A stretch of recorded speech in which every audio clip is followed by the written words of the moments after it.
السلام علیکم ورحمۃ اللہ وبرکاتہ۔ الحمدللہ والصلاة والسلام علی رسول اللہ وعلی آلہ وصحبہ اجمعین، اما بعد۔ کل کی ہی بات ہے، کسی نے مجھے بتایا کہ ممبئی کے ایک پرٹیکولر مسلم علاقے میں بہت سارے سٹال والے، ان کا سٹال بند کر دیا گیا، ہٹا دیا گیا، اور ان کے پاس روزگار کا ذریعہ جو تھا وہ راتوں رات جیسے کہ ختم ہو گیا۔ اب میں ایسی مثال کو لے کر کچھ باتیں آپ کے سامنے رکھنا چاہتا ہوں، کیونکہ زندگی میں کسی کے ساتھ کبھی بھی کچھ بھی ہو سکتا ہے، اور کبھی بڑی چیزیں ہو جاتی، کبھی چھوٹی چیزیں ہوتی ہیں، لیکن کچھ اصول ہوتے ہیں جو ذہن میں ہمیشہ اگر یاد رہے تو ان حالات سے کیسے نپٹنا ہے، بلکہ اس میں سے کیسے کامیاب ہو کے آگے بڑھنا ہے، وہ ایک انسان کر پائے گا۔ سب سے پہلے قرآن کی جو آیت ہے ہم سب جانتے ہیں، اِنَّ مَعَ الْعُسْرِ یُسْرًا، کہ یقیناً ہر مشکل کے ساتھ آسانی ہے۔ تو یہ اللہ تعالیٰ کا وعدہ ہے، ہمارا ایمان اللہ تعالیٰ پر ہے۔ اللہ تعالیٰ نے کہا کہ ہر مشکل کے ساتھ آسانی ہے، تو آسانی پکا ہے، کبھی کبھار ظاہری طور پر دکھتی نہیں ہے لیکن ہوتی ہے، کنفرمڈ ہوتی ہے۔ اب میں آپ سب کے سامنے بات یہ رکھنا چاہتا ہوں کہ مان لو کسی کے ساتھ ایسا ہوا کہ اس کا ایک ذریعہ معاش تھا، چلا گیا، اور کبھی ایسے زلزلوں میں ہوتا ہے، کبھی کسی کے ساتھ بیماری کی وجہ سے ہوتا ہے، کسی کی موت کی وجہ سے ہوتا ہے، بہت ساری چیزیں ایسے حالات ہوتے ہیں۔ تو سب سے پہلی چیز اس میں یاد رکھنا ہے کہ جو مشکل ہے وہ اتنا نقصان نہیں پہنچائے گی۔ جو مشکل ہے، اصل پریشانی، اصل نقصان، جو اصل نقصان ہے وہ اتنا نقصان نہیں پہنچائے گا جتنا اس کا ٹینشن ایک انسان کو نقصان پہنچائے گا۔ کیونکہ اگر ایک انسان اپنے دل پہ وہ لے لیتا ہے، اپنے دماغ پہ وہ چیز کو لے لیتا ہے کہ میرا بہت نقصان ہو گیا، میرا گیا، اب میں کیا کروں گا، اب میں کچھ نہیں کر سکتا، تو یہ سوچ جو ہے نا، اس کو اصل نقصان سے زیادہ نقصان یہ سوچ پہنچائے گی۔ کچھ بھی حالات ہو جائے، سوچ پازیٹیو رکھنا چاہیے، کیونکہ ہمارا رب کون ہے؟ اللہ ہے۔ انسان تو ہوتا ہے کمزور، لیکن اللہ تعالیٰ کون ہے؟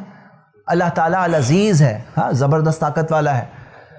اللہ تعالیٰ کی مرضی کے آگے کسی کی مرضی نہیں، کہیں کوئی راستہ نہیں ہے، اللہ تعالیٰ پھر بھی راستہ نکالنے پر قادر ہے۔ تو پہلے تو اس کا ٹینشن اس طرح سے نہیں لینا چاہیے، اس کو پرابلم کے طور پہ رکھنا چاہیے۔ یہ ہوا، دیکھیے کیا ہوتا ہے نا، آپ نے دیکھا ہوگا بلی ہے، بلی، وہ بلی کے اوپر کوئی تکلیف آتی ہے کیا؟ آتی ہے۔ ارے بھائی، کوئی بلی کا ہو سکتا ہے، کچھ ایکسیڈنٹ ہو جائے، کوئی پاؤں ٹوٹ جائے، ایسا بھی ہو سکتا ہے۔ لیکن جو یہ جانور ہوتے ہیں نا، وہ اپنے پرابلم کو پرابلم تک رکھتے ہیں، دن بھر بیٹھ کے سوچتے نہیں رہتے میرا پاؤں ٹوٹ گیا، ابھی کیا ہوگا۔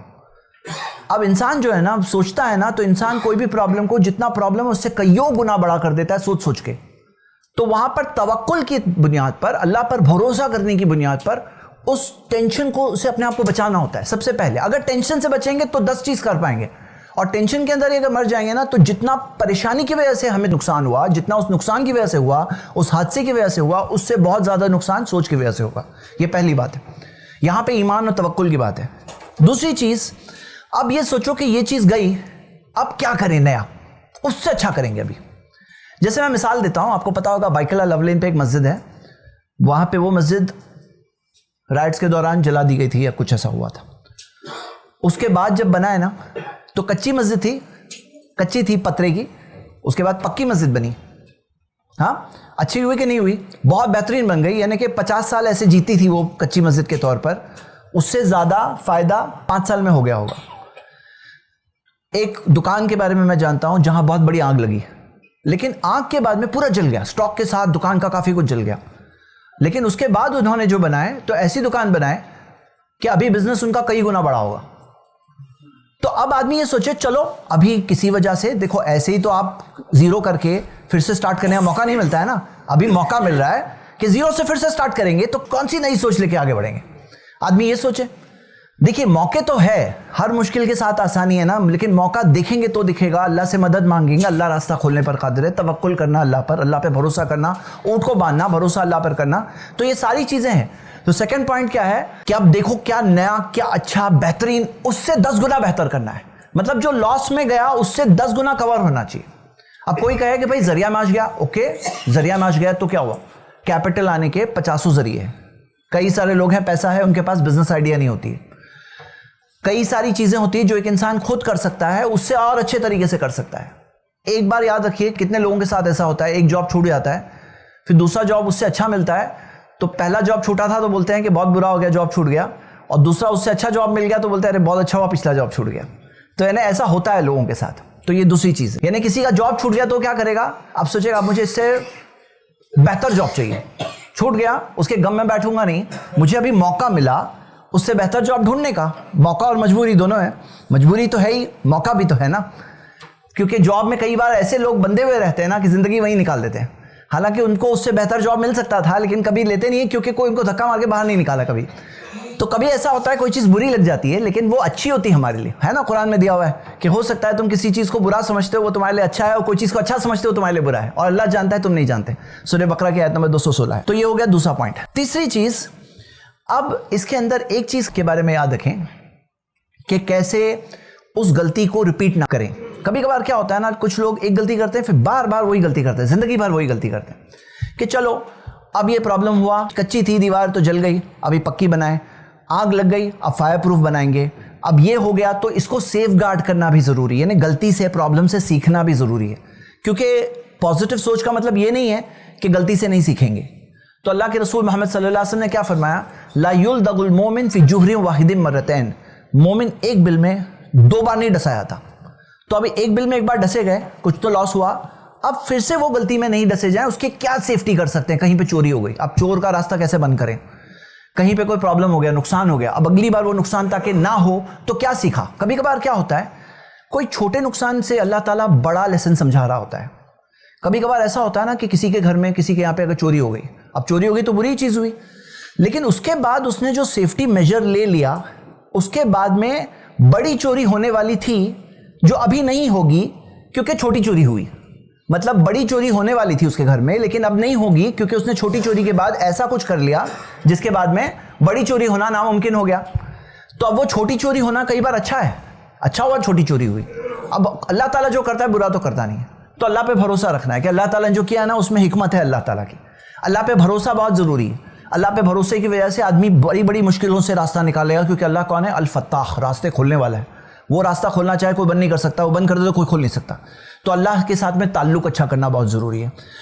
اور یہی ہمارا چوتھا پوائنٹ ہے کہ کچھ بھی ہونا میرے بھائیوں, دنیاوی پرابلمس کو صرف دنیاوی طور پہ حل نہیں کیا جاتا.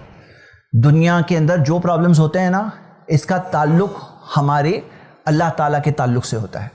کئی بار ایسا ہوتا ہے نا, ایک انسان اپنے غرور میں, گھمنڈ میں چلے جا رہا ہے, کمائی کمائی کمائی کے چکر میں لگا ہوا ہے, اللہ کو بھول گیا. تو اللہ تعالیٰ دنیا میں کبھی کوئی مشکل دیتا ہے لعلہم یرجعون, تاکہ وہ واپس لوٹ آئے. تو وہ اینگل نہیں بھولنا چاہیے, کیونکہ اگر نہیں سیکھ رہے ہیں نا تو 10 اور ملنے والی ہے تمہیں. اگر یہ ایک پھٹکے سے سیکھ رہے نہیں ہو, ایک پھٹکا مل گیا پھر بھی توبہ نہیں کر رہے ہو. مطلب کبھی کبھار کیا ہوتا ہے نا, بعض لوگوں کا معاملہ ایسا ہے نا, ان کو ایک پڑتی ہے نا تو سیدھا توبہ کرتے ہو. اچھی بات ہے, یہ اچھی بات ہے کہ بھائی اپنا جائزہ لیا, اپنا محاسبہ کرا, اللہ سے معافی مانگے.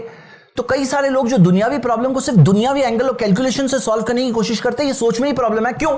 کیونکہ انہیں اس بات کا احساس نہیں ہے کہ ذرے ذرے پہ کس کا کنٹرول ہے؟ اللہ کا کنٹرول ہے. اللہ کی مرضی کے بغیر کچھ نہیں ہوتا. تو جب کوئی چیز اللہ کی مرضی سے ہوئی, کوئی میسج بھی ہے وہاں پر جو غور کرنا چاہیے. میسج یہ ہے, اپنا جائزہ لو, اپنا محاسبہ کرو, اپنے آپ کو چیک کرو, کوئی گناہ سے توبہ کرو. ہو سکتا ہے کوئی گناہ پہ آدمی ہٹ دھرمی سے چلے جا رہا ہے, اب ایک پڑی گی تب سیدھا ہو گیا, ہوتا ہے ایسا, اور کوئی پرابلم نہیں ہے نا. بعض لوگ اس میں بھی غرور ہوتا ہے ان کے اندر, پڑھنے کے باوجود بھی اس میں ہی ہٹ دھرمی سے لگے رہتے ہیں. ایسے نہیں بننا چاہیے. اب 10 اور ملے گی تمہیں ایک میں نہیں سمجھ رہے ہو نا, اب 10 اور میں ہو سکتا ہے, اور سب سے بڑی چیز کب ملے گی؟ آخرت میں ملے گی. تو ہمیں سمجھنا چاہیے کہ ایک چیز سے سمجھ لینا چاہیے, لیسن لینا چاہیے, اس سے سیکھ لینا چاہیے, اللہ سے معافی مانگنا چاہیے. کون ہے اور کوئی ہے کیا؟ اللہ کے علاوہ کوئی اور ہے کیا؟ ہم اللہ کے پاس واپس آئیں گے تو اللہ تعالیٰ خوش ہوتا ہے. مطلب اللہ تعالیٰ کے پاس جب واپس آتے ہیں نا تو اللہ تعالیٰ ہم سے خوش ہوتا ہے. دوسرے لوگ ہوتے ہیں نا کہ آ گئے, ابھی میں بتاتا ہوں, ایسا نہیں. اللہ مہربان ہے, رحم کرنے والا ہے, اس کو تو اچھا لگتا ہے. تو ہمیں اللہ کی طرف واپس لوٹنا چاہیے, سچے دل سے معافی مانگنا چاہیے, اپنا محاسبہ کرنا چاہیے, اپنے اعمال کا جائزہ لینا چاہیے, جو کمیاں ہیں اس کی اصلاح کرنی چاہیے, استغفار کرنا چاہیے. پتہ ہے نا, استغفروا ربکم, معافی مانگو اپنے رب سے, انہ کان غفارا, یقیناً وہ معاف کرنے والا ہے. یرسل السماء علیکم مدرارا, اللہ آسمان سے تم پر اچھی بارش بھیجے گا. وَيُمْدِدْكُمْ بِأَمْوَالٍ وَبَنِينَ, تمہیں مال سے مدد کرے گا, اولاد سے تمہاری مدد کرے گا. وَيَجْعَلْ لَكُمْ جَنَّاتٍ وَيَجْعَلْ لَكُمْ أَنْهَارًا, تمہارے لیے باغات اللہ دے گا, نہریں دے گا. سورہ نوح کی آیتیں ہیں. تو صحیح بات کیا, اللہ سے معافی مانگنا چاہیے. اور یہ 4 چیزیں آپ کے سامنے میں نے رکھی ہے اس مقصد سے کہ پرابلمس تو کسی کے ساتھ کبھی بھی آ سکتا ہے, لیکن سمجھنے والی بات کیا ہے کہ ان پرابلمس میں سے ہم کس طرح سے واپس باہر نکلتے ہیں, کیسے ان کا سامنا کرتے ہیں, کیسے اپنا محاسبہ کرتے ہیں, اپنا جائزہ لیتے ہیں. یہ بہت اہم بات ہے. اللہ سے دعا ہے اللہ ہم سب کو صبر کرنے والا بنا دے, دین پر استقامت کے ساتھ جمع رہنے کی توفیق دے. آمین. وآخر دعوانا ان الحمد للہ رب العالمین. ایسے ہی فائدہ مند اسلامک ویڈیوز دیکھنے اور منہج سلف پر کتاب و سنت کی تعلیمات کو عام کرنے میں ہمارا تعاون کرے، تاکہ آپ کے لیے ذریعہ نجات، جنت کے حصول کا سبب، ساتھ ہی مال میں برکت و اضافے کا ذریعہ بھی بنے۔ آمین۔ جزاک اللہ خیرن۔